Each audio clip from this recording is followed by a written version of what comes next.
মোর গুরুজনে। বাবা বলছে এক গ্লাস জল এনে দে তো। চুপ কর, জল দেবো না।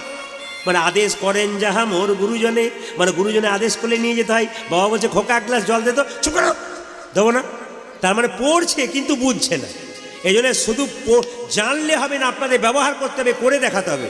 আমি আজকে যে জিনিসগুলো বলবো আপনারা মন দিয়ে শুনবেন, আপনাদের জীবন সুন্দর হবে যদি আপনারা 1 মাস ব্যবহার করেন। একটা একটা করে শুনে নিন, দেখুন আপনার জীবন সুন্দর হয় কিনা। একবার মন দিয়ে শুনে নিন, কাল থেকে আপনার জীবনে ব্যবহার করবেন। আজকে রাত্রিতে বাড়িতে যাবেন, যখন বিছানাতে শোবেন, বালিশে মাথাটা দেবেন, তখন কি বলবেন? ওং পদ্মনাভায় নমঃ।